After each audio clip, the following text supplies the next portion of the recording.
de lo que es el controlador tipo PID, donde podemos tener distintas características y configuraciones.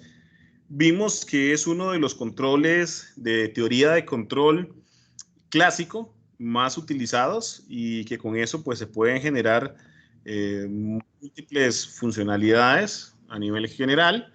En teoría, todas las plantas de ustedes, las que tienen actualmente en laboratorio, pueden ser controladas por un PID. Quedará un poco a discreción una vez que veamos el modelo analítico de ustedes, qué tipo de controlador es el que desean utilizar e implementar. Mi labor será ayudarles dentro de esa implementación y en las siguientes clases voy a seguir hablando de algunos tipos de controlador que podemos tener para irlos comprendiendo, ¿ok?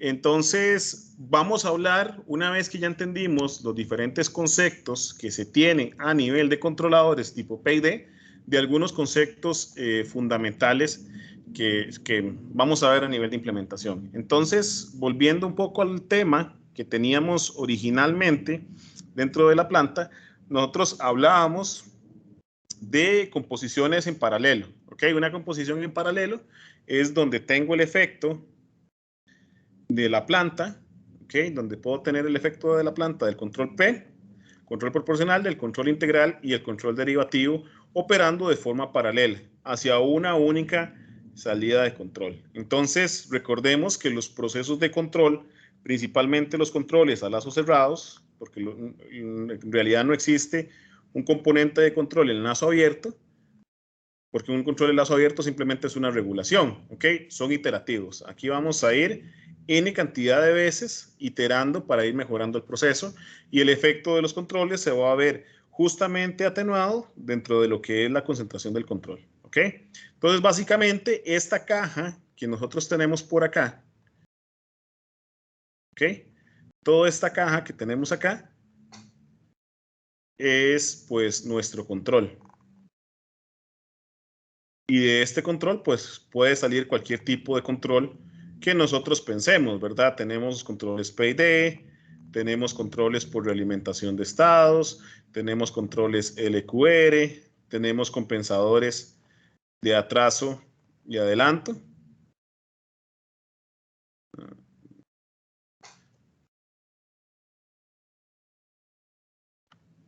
De adelanto y de atraso, ¿ok? Y otra cantidad que son los principales que se van viendo en el curso. Recordando y volviendo a los primeros, que son los controladores tipo PID, nosotros tenemos la siguiente ecuación característica o función de transferencia dentro del control en paralelo. Como ustedes pueden ver, el control en paralelo no es más que una unidad que se tiene para el establecimiento del control, donde simplemente sumamos las señales, ¿ok? La señal proporcional, la señal integral y la señal derivativa que se tiene a nivel establecido. Entonces, basados en esta composición en paralelo, tenemos algunas cosas que decir. Kp, Ki y Kd son todos no negativos, eso es importante dentro del control. Si una de las constantes les está dando negativas o puede haber errores en la identificación del sistema o simplemente el control PID no corresponde a un tipo de control de los que ustedes deberían utilizar. Si nosotros generamos una conversión en frecuencia, es decir, pasamos del tiempo a una conversión en frecuencia, nos quedaría algo como esto. Vemos que tenemos el error, tendríamos UDS, ¿ok? Es igual a la constante, simplemente KI sobre un integrador y el KD multiplicado pues por un polo general. Y esta sería la composición en paralela que se mantiene. Vamos a hablar un poco de la composición estándar que se tiene. La más intuitiva que tenemos por acá es esta composición en paralela, donde tenemos entonces el efecto proporcional, el efecto integral y el efecto derivativo, que simplemente todo se viene a nivel de controlador. ¿Ok? Hay un problema importante. Nosotros sabemos que la constante proporcional es simplemente un tema de ganancia del sistema. Sabemos que la constante integral se basa en errores pasados. Y sabemos que la parte derivativa se basa en la predicción del error futuro. ¿Ok? Si recordamos cursos nuevos, o más bien cursos a nivel de arquitectura de computadores, nosotros sabemos que las instrucciones en memoria que vamos a ver, ¿ok?, dentro de la programación o el compilador que estemos utilizando, siempre trabajan de forma secuencial. ¿Ok? Esta forma secuencial es, pues, variante en el tiempo, va a estar trabajando, perdón, cerró una sección por acá. Va a estar trabajando en función del tiempo.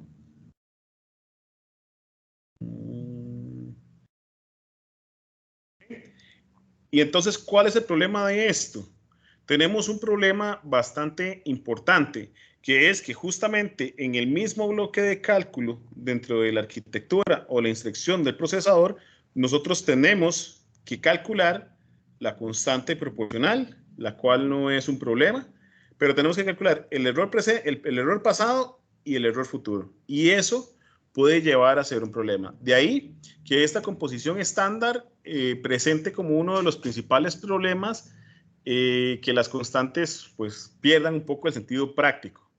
Entonces, para poder atenuar esto, nosotros utilizamos lo que se conoce como la forma estándar, ¿ok? Para poder dividir dentro de las instrucciones de bloque el efecto o el análisis del controlador en 3 pasos distintos, ¿ok? O en 3 direcciones de paso distinto, y por eso es que se genera esta forma estándar. Entonces, lo que se hace en la forma estándar es factorizar la constante proporcional y generar un ajuste a nivel de las constantes de tiempo que se pueden tener. ¿Ok? En este caso, todo queda en términos de una constante proporcional, que simplemente es intentar buscar un valor cercano, y se generan 2 temas importantes: el tiempo integrador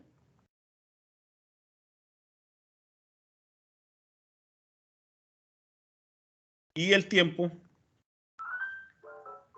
derivativo que tenemos. Cuando tenemos estos 2 tiempos, presentamos mejores características a nivel de la discretización y a nivel de la conversión en el paso de la frecuencia. Vamos a ello un poco. Entonces, si nos vamos en dominio de la frecuencia, nosotros tendríamos que la función de un controlador tipo PID sería igual a Kp por 1 más 1 sobre el tiempo derivativo por S más S por TD, y tendríamos una forma como esta a nivel de planta.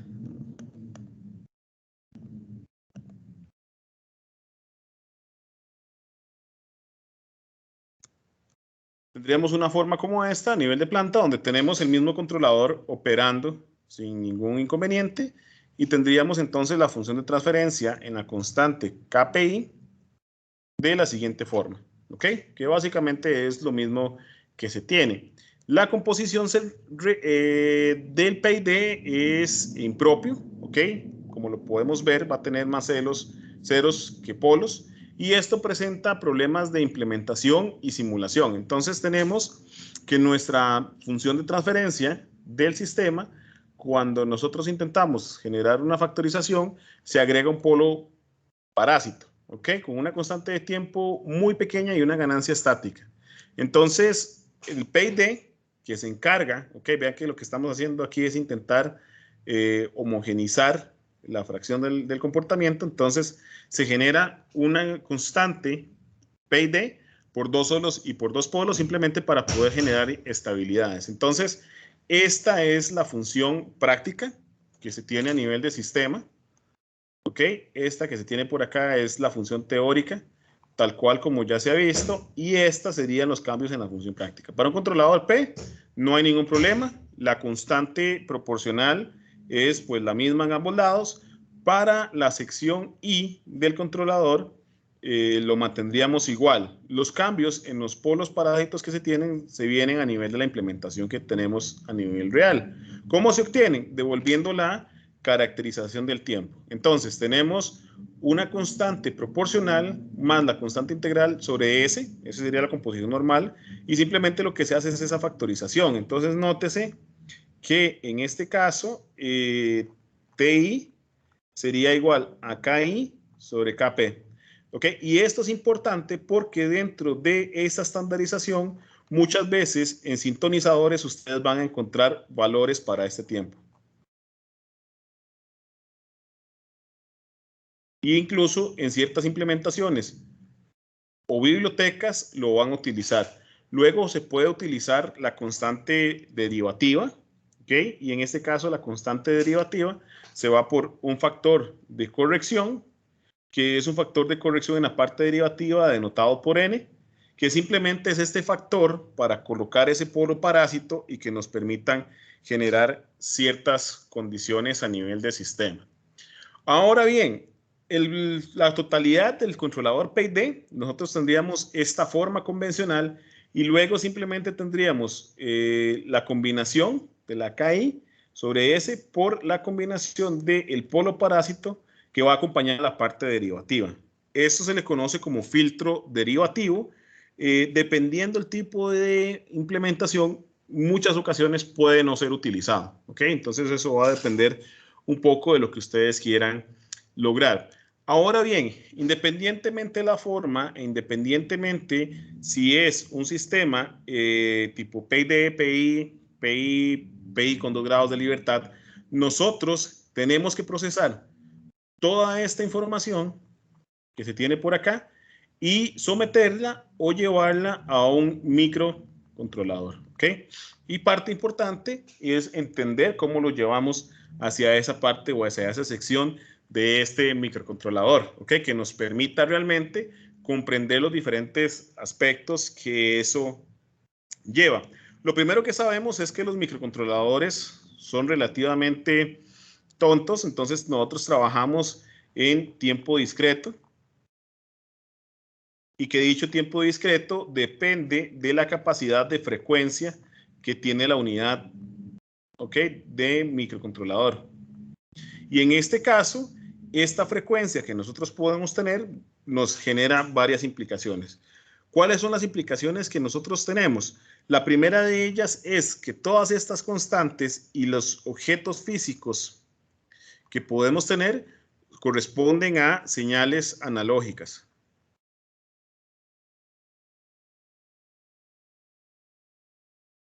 Y parte importante de lo que ustedes han o deberían dedicar tiempo a un curso de teoría es esta parte justamente de discretización. Entonces, nosotros pasamos de ecuaciones diferenciales a ecuaciones de diferencias. Y aquí es donde entra en juego la parte de discretización. Dentro de la etapa de discretización, nosotros sabemos que toda la parte o una señal completa, independientemente cuál sea, deberíamos representarla en bloques o unidades de tiempo, ¿ok? Donde cada unidad de tiempo tiene un salto TS, y esa constante se pues estaría multiplicando por los diferentes factores que tenemos. Ahora bien, el tema está en cómo nosotros hacemos una conversión de procesos analógicos a procesos digitales. Entonces, por acá, nosotros vamos a tener nuestra salida. ¿Ok? Esta salida vemos que es analógica, es continua en el tiempo, que es posiblemente lo que ustedes ya están viendo en MATLAB. Y también vamos a poder medir los valores de forma continua.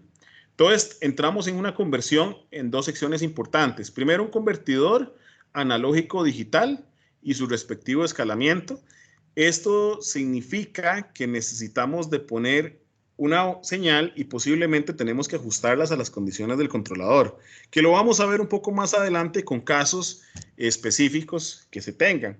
Posterior a ello, el controlador, en este caso, como va a estar trabajando dentro de una unidad de procesamiento, ¿ok? Estos sí están en una unidad de procesamiento, lo demás está en la vida, en el mundo real, ¿ok? Esto está en el mundo real, esto es la misma señal, está en el mundo real, y esta parte es la conversión que se tiene que hacer. Entonces, esta conversión puede irse a un PWM, a una señal analógica, ¿ok?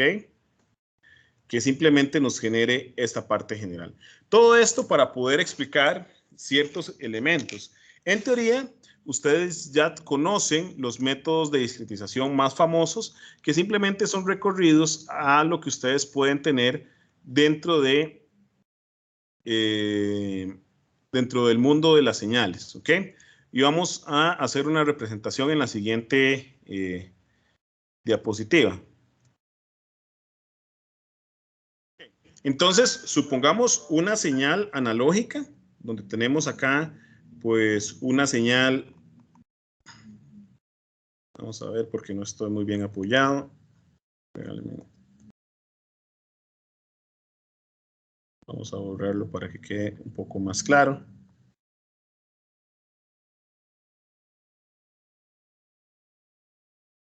¿Ok? Entonces nosotros tenemos una señal dependiente del tiempo y tenemos una señal cualquiera, ¿ok? Un Y que podemos tener. Entonces nosotros tenemos, voy a cambiar el color simplemente para poderlo explicar de mejor forma. Nosotros tenemos una curva continua a nivel del tiempo, ¿ok? Esta curva o este fenómeno que estamos analizando es necesario poderlo llevar hacia una discretización. Entonces, el primer paso de la discretización es garantizar el tiempo de muestreo, que justamente eso es algo que nos vamos a encargar en la siguiente clase. Entonces, esta señal yo necesito desviarla en unidades de tiempo. ¿Ok? En este caso, una unidad de tiempo por acá. ¿Ok? Y esta unidad de tiempo, pues nos vamos en esta otra línea. Luego tenemos otra unidad de tiempo por acá. Y esta unidad de tiempo también en la misma línea. Tenemos otra unidad de tiempo por acá, que es de todas formas lo que nos va a servir para poderlo explicar, y otra parte diferencial.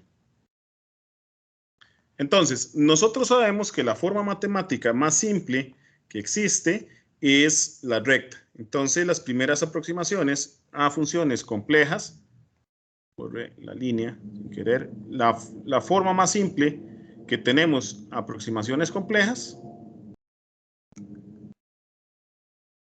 ¿ok?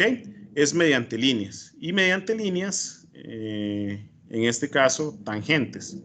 Entonces, por ejemplo, nosotros podemos trabajar con líneas tangentes a lo largo de toda la curva. Una línea por acá tangente que toca un único punto. Y sobre esta línea nosotros generamos pendientes, ¿ok?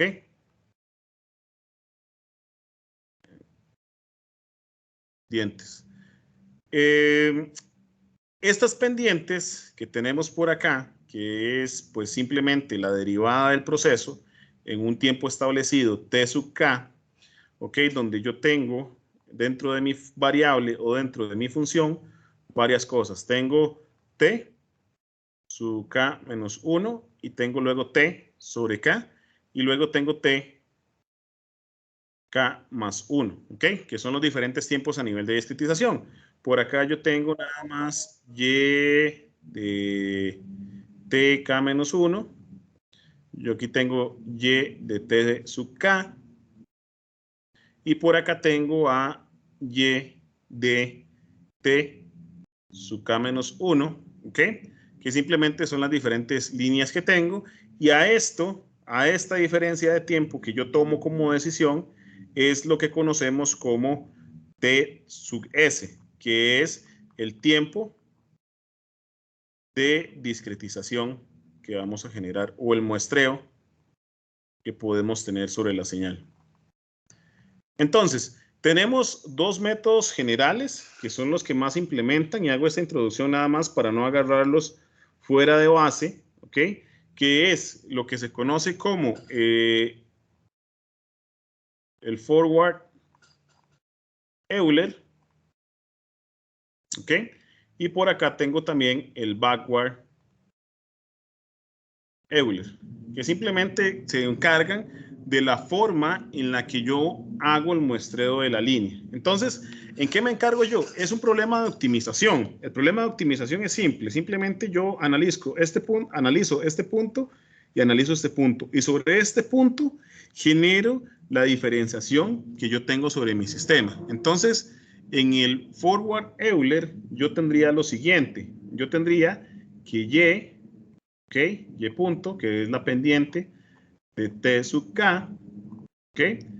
Debería ser aproximadamente X, perdón,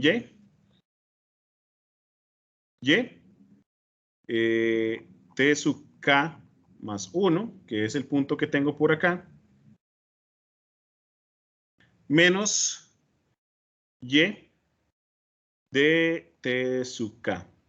Luego por acá tengo nuestra forma del tiempo de muestreo, el tiempo de discretización, y en el caso contrario, el backlog Euler va a corresponder a lo siguiente. Yo en este caso tendría Y de T sub K, ¿ok?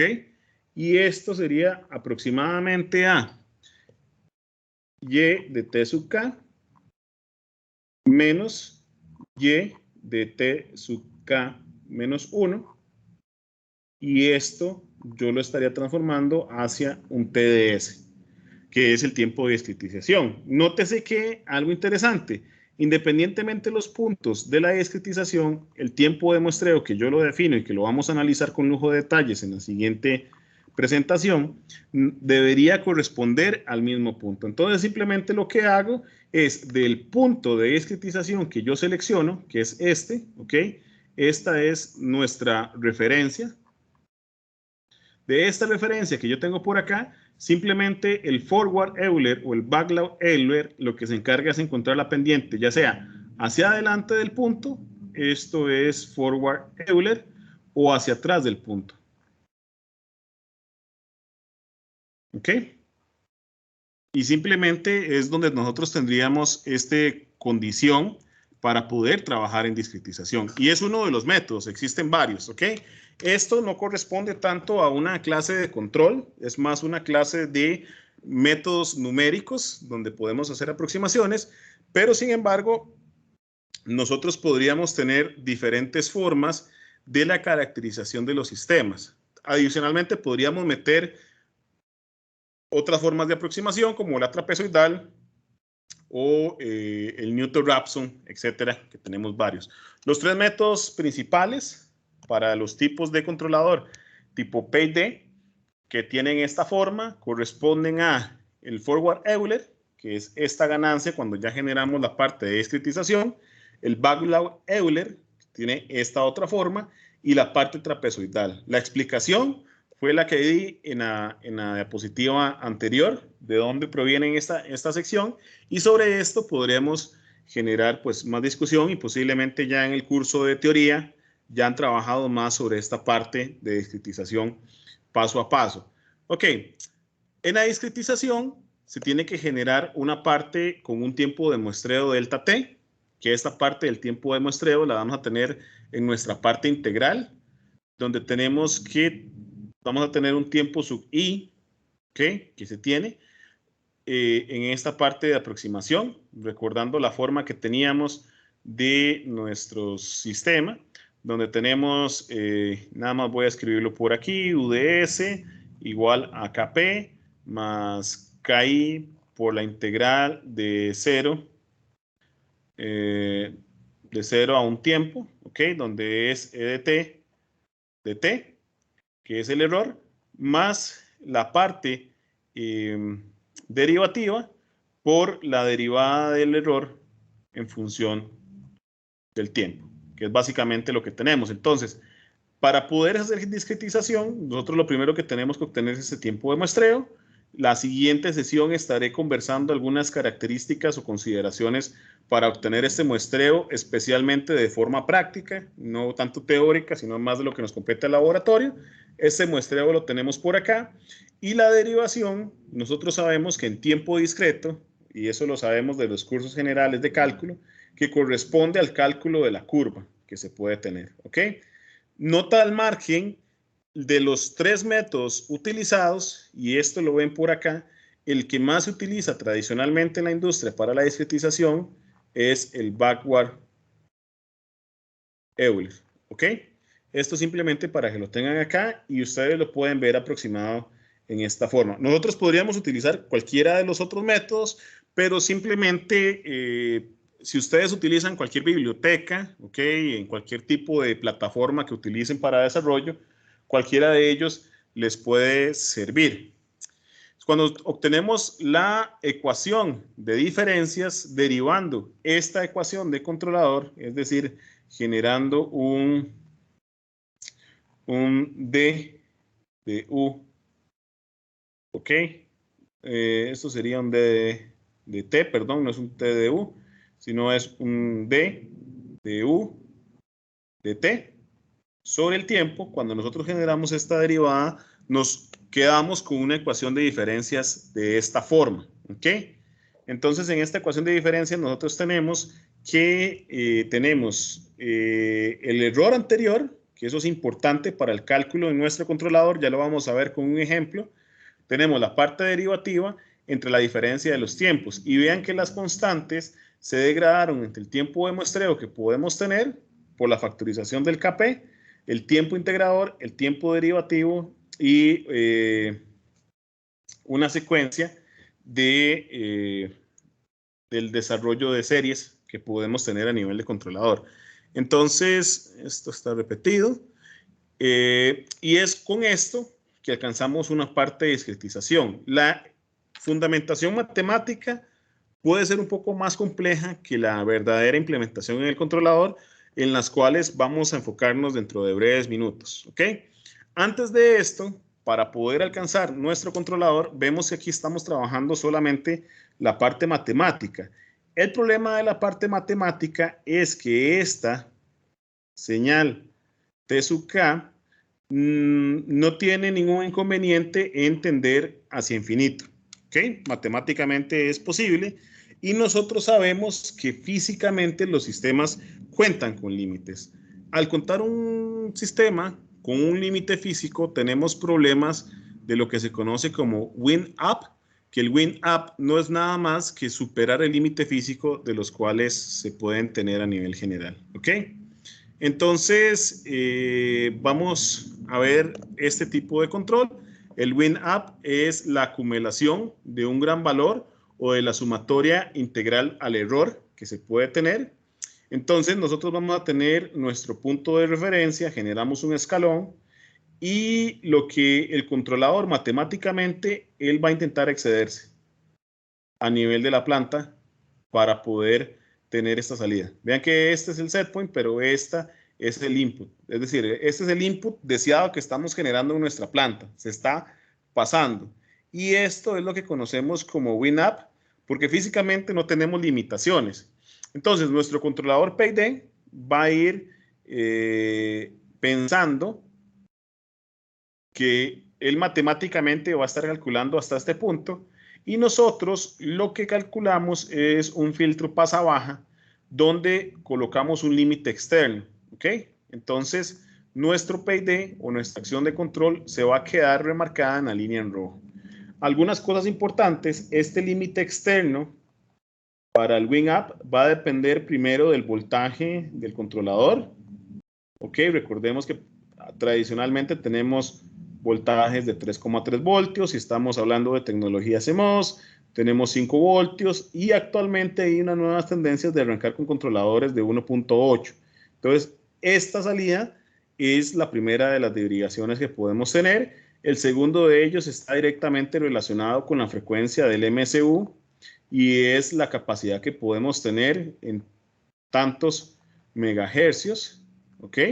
Y no solamente esto, sino también lo que tenemos del acceso directo a memoria y la forma en que nosotros podemos generar interrupciones. Y por último, otras características físicas como fuerzas o voltajes o corrientes o velocidades, entre otros. ¿Ok? Entonces de aquí tenemos que delimitar. Este es, por ejemplo, el win-up. Entonces, cuando nosotros trabajamos con un win-up, que tenemos que tenerlo en cuenta y siempre que tenemos el PID, como ya lo expliqué en la ecuación de diferencias, puede tender a infinito, es necesario pues trabajar de la siguiente forma. Nosotros diseñamos el PID, nosotros no nos preocupamos de dicho PID, de lo que pueda suceder, definimos los límites de los actuadores. ¿Cuánto es la corriente máxima que podría alcanzar el motor antes de quemarlo? ¿Cuántas son las fuerzas que podría tener la planta?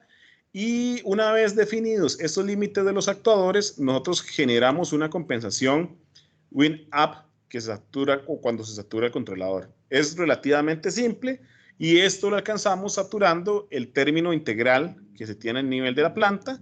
Se suspende completamente el término integral y básicamente lo que se genera es simplemente decir, ok, si usted está en este límite, manténgase en el límite, independientemente de que el control ande mucho más arriba. Naturalmente la planta, ok, va a lograr estabilizarse, aunque tarde un tiempo más a nivel del sistema. Entonces, en este caso, nosotros basamos el integrador con un punto de saturación que se tiene a nivel general. Entonces, nosotros tenemos todas las ganancias, la proporcional, la integral y la derivativa, y tenemos un punto de saturación. ¿Ok? Este punto de saturación va a ir realimentando una parte derivativa, y si el límite, ¿ok? El límite de esta parte integral se mantiene, nos vamos a mantener entonces en el máximo integral que podemos tener en el sistema. Una vez que nos mantenemos por acá, por ejemplo, si nosotros tenemos esta es la señal que tenemos del sistema, ok, la señal teórica de la salida del controlador sería algo como esto, ok. Mientras tanto, que por ejemplo, no sé, por poner un ejemplo, este voltaje que llega acá es de 10 voltios, sabemos que nuestro controlador solamente llega a 5 voltios. Entonces, con estos límites, lo que nosotros estaríamos garantizando es lo siguiente. Vamos a cambiar aquí el control, la fecha del control. Entonces, por ejemplo, nosotros tenemos el límite en win up, y simplemente vamos a tener esta señal de control.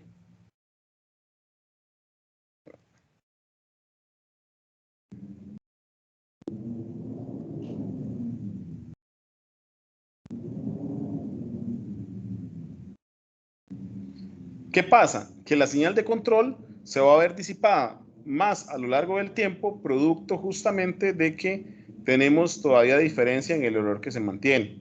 Pero con esto garantizamos que protegemos la integridad de la parte física.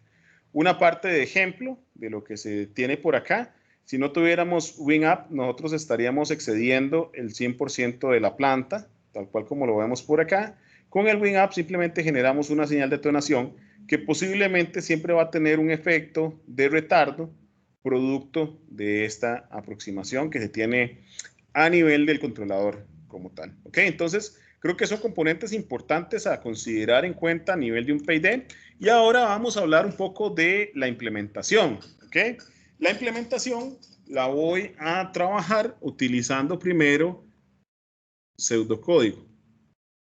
Como ya lo vimos, nosotros tenemos una implementación utilizando el backlog Euler, que es una forma como esta, o tal vez menos compleja, pero simplemente donde vemos la diferencia de los errores y el error integral multiplicado a nivel del tiempo. Entonces, para un PID, nosotros lo primero que tenemos que preguntarnos es la generación de constantes que se mantengan en esa línea para que puedan cambiar. Y nosotros vamos a decir que el error previo va a ser de 0, es el arranque de nuestro algoritmo, y que nuestra acción integral pues también es de 0 porque estamos arrancando. Una vez que ingresamos en el loop, nosotros vamos a hacer lo siguiente. Vamos a medir nuestro error, que el error no es más que el set point o el valor que nosotros colocamos a nivel del error, menos un valor medido. ¿Okay? Que es el valor que estamos midiendo posiblemente en nuestro convertidor analógico digital.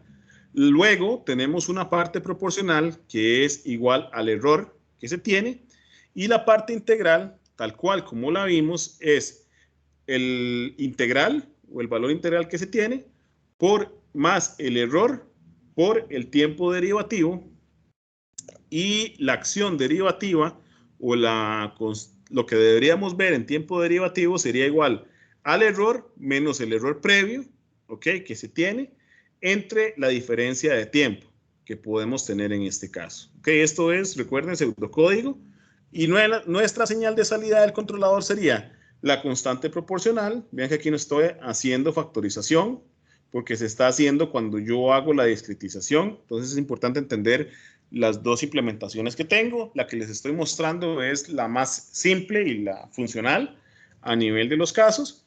Tengo una constante proporcional por el error proporcional, ¿ok? Por una constante derivativa, más la constante derivativa por el error integral, por la constante de derivación, por la parte derivativa. Y luego el error previo va a ser el error. Entonces, en este punto, nosotros regresamos al loop, calculamos otro error y ahí empezamos a generar compensación. Y luego es importante que el procesador, en este caso, pueda trabajar en el tiempo del tiempo de muestreo si fuera necesario. ¿Ok? Si vamos a trabajar en frecuencia del reloj, posiblemente esta instrucción no sería necesaria. Entonces vamos a repasar, esto es a nivel de pseudocódigo. Para finalizar pues con esta exposición, vamos a trabajar un poco en C. Nosotros tenemos aquí la inclusión de bibliotecas, simplemente las bibliotecas básicas. Hacemos una excepción para poder habilitar las interrupciones globales en el controlador y algunos factores importantes, ¿verdad? ¿Cómo se vería un código real? No necesariamente que ustedes van a pegar este código y les va a servir. Les puede servir para el proyecto 2, pero esta parte la vamos a hacer un poco distinta, así que no tiene caso, pero igual se los muestro por acá, donde nosotros teníamos los valores variables de mi sistema, donde yo genero esta parte. Entonces, yo genero primero un factor de conversión en el convertidor analógico digital. Nosotros, después de medir el sensor, que era lo que yo les proponía a ustedes en los modelos empíricos, posiblemente tengamos que convertir esa señal de voltaje en posición, en velocidad o etcétera, simplemente para tenerlo referenciado por ahí. Luego tenemos un voltaje máximo en el convertidor digital analógico, ¿ok? Que simplemente es nuestra salida que podemos tener. Y tenemos algunas referencias, es decir, la referencia, este es el set point que nosotros le montamos, decimos, queremos que trabaje en 4, que 4 puede ser la velocidad o la corriente o el punto de estabilización en el que queremos, y definimos los máximos integrales y los máximos derivativos, principalmente para arrancar con todo lo relacionado con el anti-win up. ¿Ok?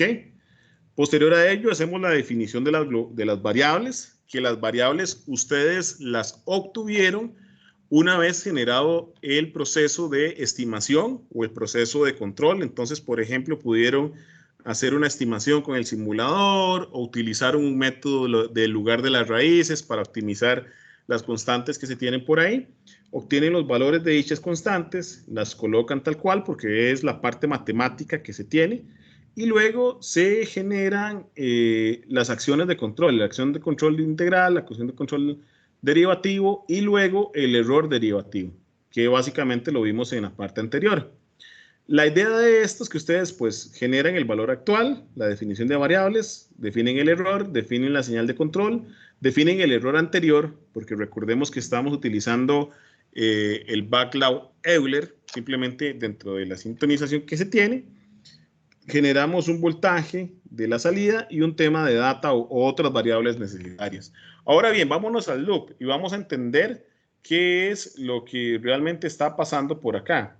Lo primero que tenemos es la data, que la data es la lectura del ADC, que del convertidor analógico digital. Nosotros estamos leyendo el sensor y lo está convirtiendo. En este caso, simplemente lo que estamos denotando por acá es la tasa de muestreo del ADC en bits. Cuánto es la resolución que podemos tener para un procesador en específico. Luego tenemos que el valor actual, está perdida aquí la pluma. El valor actual es la cuenta que yo tengo, entonces yo convierto este valor a voltios, dentro del error que tengo por acá, simplemente para tener un valor de referencia dentro del valor de error que puedo tener.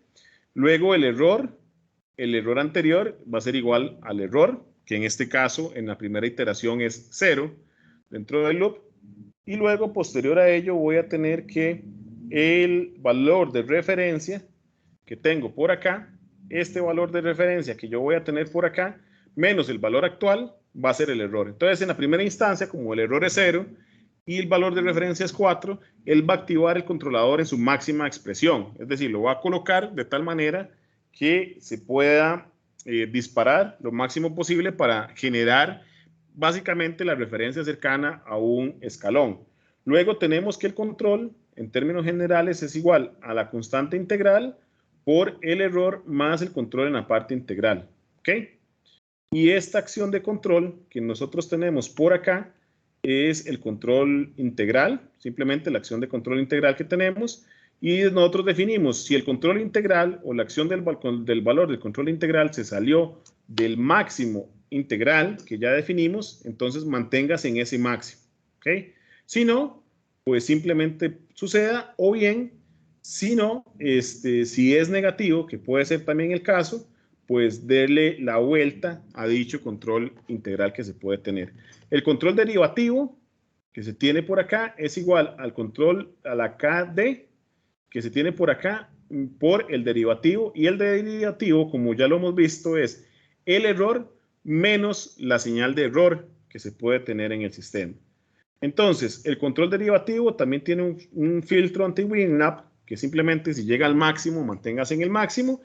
Y por último, nosotros tenemos que el control o la acción de control, tal cual como se ve reflejado en el controlador P y D, es la constante proporcional por el error, que es la totalidad del error que vamos a tener, por la parte del control integral que se tiene por acá, que el control integral es el control, la parte integral por el error, más el control anterior. ¿Ok? Recordemos que la parte integral, lo hemos dicho, basa en los errores pasados.